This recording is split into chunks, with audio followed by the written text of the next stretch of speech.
ഇന്ന് ഞാൻ പൊറോട്ട ഉണ്ടാക്കാമെന്ന് വിചാരിച്ച്. ആദ്യമായിട്ട് ഉണ്ടാക്കുന്നത് എന്താണെന്നൊന്നും അറിയില്ല. എന്തായാലും നമുക്ക് കണ്ടു നോക്കാം. എന്നെ കൊണ്ട് അറിയും പോലെ ഞാൻ പൊടിയൊക്കെ കുഴച്ച് ബോൾസാക്കി വെച്ചിട്ടുണ്ട്.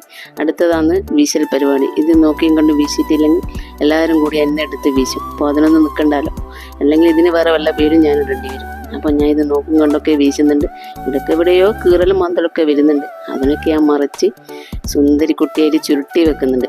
അടുത്തതാണ് ടാസ്ക് ഉള്ളൊരു പണി. അതായത് ചുട്ട് കഴിഞ്ഞാൽ ചൂടോടെ എടുത്തടിക്കണം, ഇല്ലെങ്കിൽ അത് ലെയറായിട്ട് നമുക്ക് കിട്ടൂല. അപ്പോൾ ഞാൻ അതിനെ ചൂടോടെ എടുത്തടിച്ച് പരിപ്പാക്കുന്നുണ്ട്. എൻ്റെ മോൻ്റെ കൈയൊക്കെ പൊള്ളി. അപ്പോൾ നിങ്ങൾ കണ്ടിട്ട് പറയണേ എൻ്റെ പൊറോട്ട എങ്ങനെയുണ്ട്. അപ്പോൾ ഇതിനു വേണ്ടി ഞാൻ കറി വെച്ചത് പെപ്പർ ചിക്കനാണ്, കൂടെ ഒരു ചിക്കൻ പൊരിച്ചത്. അപ്പോൾ വേഗം ക്ലീനിങ് പരിപാടിയൊക്കെ കഴിഞ്ഞ് നമ്മളൊക്കെ കഴിക്കാൻ വേണ്ടി ഇരുന്ന് എല്ലാവരുടെ അഭിപ്രായം ഓക്കെയാണ്. അപ്പോൾ ഇനി നിങ്ങൾ പറ എൻ്റെ പൊറോട്ട എങ്ങനെയുണ്ട്. കണ്ടിട്ടെങ്കിലും അഭിപ്രായം പറയാമല്ലോ.